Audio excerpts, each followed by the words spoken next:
Hola, ¿cómo les va? Bueno, vamos a hacer una serie de videitos, este es el primero, para completar las clases que estuvimos dando durante estos meses del cuatrimestre. Nos había quedado pendiente, por un lado, el tema de la clase B, que va a ser este primer video. Después vamos a hacer un video sobre cine argentino clásico y después finalmente uno sobre autoconciencia, que es el último tema de la cursada. Con respecto al tema de la clase B surgieron algunas dudas y algunas complejidades a partir de los análisis, sobre todo de Cat People, en los visionados. En principio habría que hacer una definición de qué es la clase B y una pequeña historización. De eso va a constar el video, básicamente, corto. ¿Qué es la clase B? La clase B es una forma de producción cinematográfica económica y una forma de producción de sentido. No es solo lo económico, es también una forma de producción de sentido. Voy a pasar a explicar esto. La producción económica es relativamente fácil de entender y lo han visto, ¿no? Es una producción con actores desconocidos, con bajo presupuesto, pocos decorados, una duración que no supera los 70 minutos, decorados, restos o desperdicios de una película clase A. Y esto hace que sea una película barata que pretenda, para obtener una determinada ganancia, estamos en un mundo industrial, esto lo hemos hablado en la última clase, la clase del 12 de mayo, para obtener ganancia un menor número de espectadores, porque el costo es sensiblemente menor, a veces infinitamente menor. Entonces, en este sentido es una forma distinta de producción económica, la clase B de la clase A. ¿Sí? No existe eso que decimos clase C, clase Z, es clase A o clase B. Y de producción de sentido, porque es otra forma de emplear los métodos inventados por Griffith, y recordemos básicamente el fuera de campo, el principio de simetría, el eje vertical y otros subsidiarios a estos, de una manera en donde el sentido apunta a una cuestión más esotérica, digamos, más puramente mítica, más a partir de una supuesta simpleza, perdón, a partir de una supuesta simpleza que da justamente ese modo de producción, ¿sí? esa forma barata de producción. Entonces tenemos en Cat People, por ejemplo, todo un recorrido mítico a partir de esta historia de las panteras, esta historia de Serbia que trae Irena, y toda una descripción y una profundización metafísica, religiosa, política, sin prácticamente levantar la voz. Es decir, como que la clase B produce sentido a partir de una supuesta simpleza y de una película, entre comillas, berreta. Ahora, cuando haga la historización, vamos a ver, digamos, qué se apuntó, cómo se construyó esta idea o esta forma nueva de producción.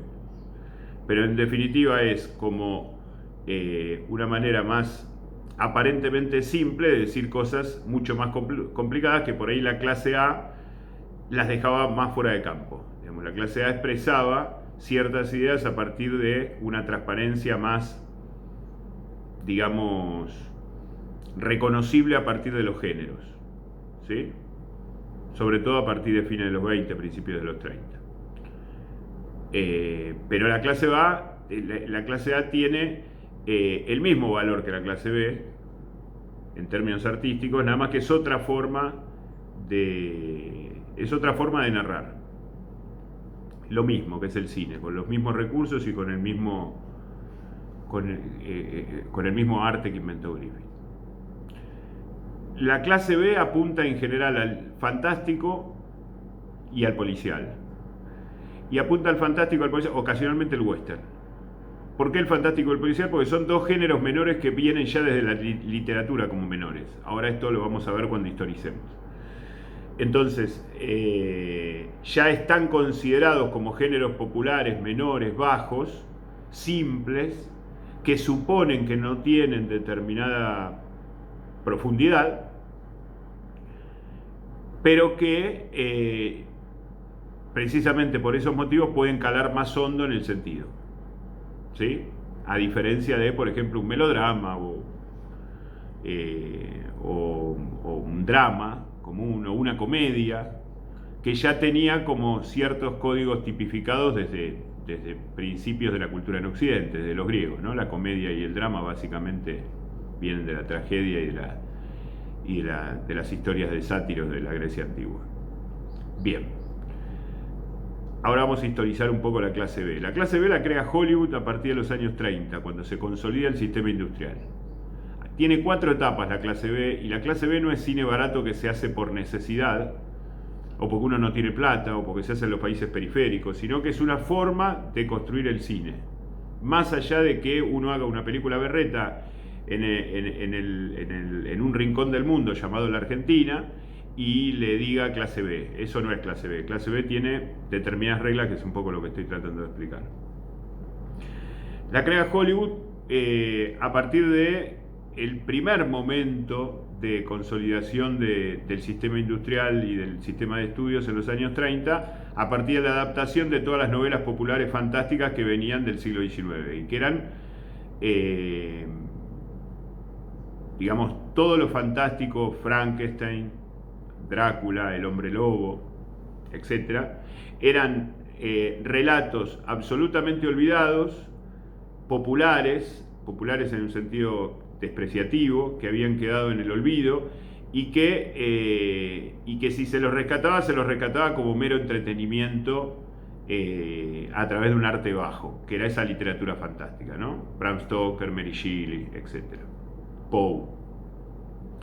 Entonces, la primera inflexión de la clase B son esas películas fantásticas que hace la Universal durante los años 30, Drácula, Frankenstein, la novia de Frankenstein, el hombre lobo, King Kong, la momia, el hombre invisible, el caserón de las sombras, que es un cine ostensiblemente de clase B en cuanto a la definición de lo que acabo de explicar hace un rato, y que es claramente fantástico, y que viene de la literatura. En algunos casos hay algunas historias inventadas por el cine, pero que vienen de la literatura en cuanto a forma, en cuanto a redefinición de lo fantástico, o afirmación, mejor dicho, de cuáles eran los valores fantásticos de cuando se inventó la literatura fantástica del siglo XIX a partir del romanticismo. El segundo momento de la clase B, y que Hollywood ya consolidado profundiza, porque a Hollywood le interesaba esta doble vertiente, digamos, llegaba a otro público, o sea, Hollywood estaba en expansión en los años 30 y 40 y le interesa llegar a otro público, a un público aparentemente más simple, pero que justamente por esa cosa despreciativa popular guardaba determinados rasgos tradicionales de manera más cercana, porque no se había desprendido, no había entrado tan de lleno todavía en la sociedad industrial, consumista, liberal. Y este segundo momento es el momento de Cat People, que es el momento de Val Newton, en realidad, que es el productor de 9 películas que hacen 7 años, 3 de ellas dirigidas por Jack Turner, una de ellas es Cat People. La siguiente les recomiendo, que es Yo caminé con un zombie, que son las 2 primeras de la producción de Val Newton, que también es de Jack Turner, y que cumple con estos rasgos que decíamos, en donde de una manera esotérica nos plantea cuestiones políticas, cuestiones metafísicas, cuestiones religiosas, cuestiones relacionadas con lo íntimo humano de una manera aparentemente más simple, y de un fantástico más, justamente por su forma de producción económica, de una manera más llana, más fantástica, podríamos decir.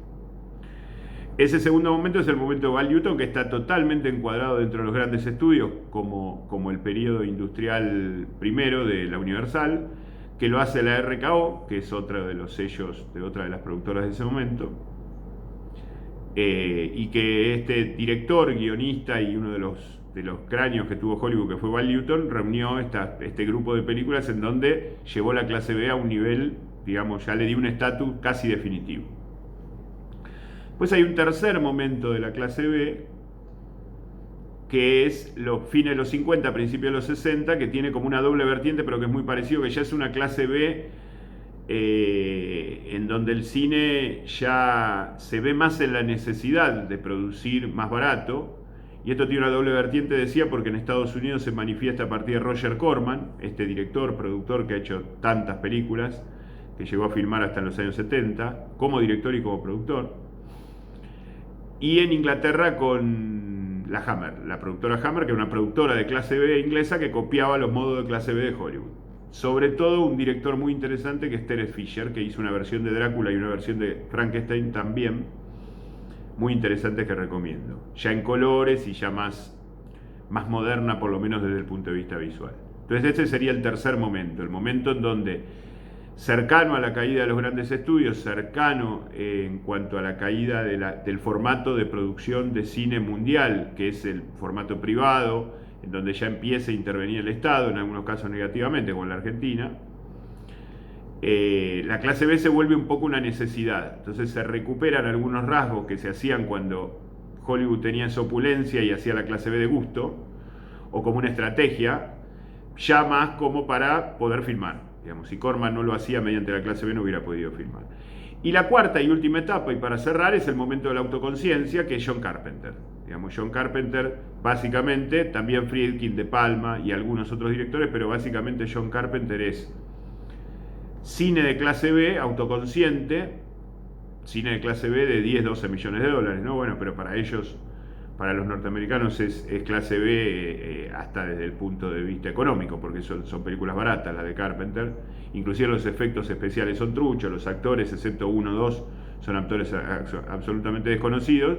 Y como no hay estudios para usar restos de decorados, hay muchos exteriores o decorados truchos o lugares abandonados, ¿no? Tal el caso de Vampiros, El pueblo de los malditos, la iglesia abandonada del príncipe de las tinieblas, etc.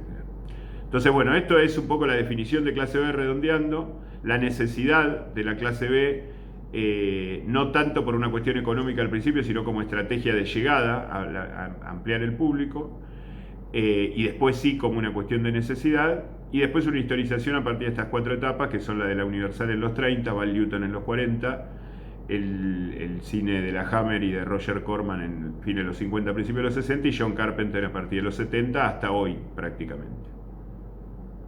Gracias.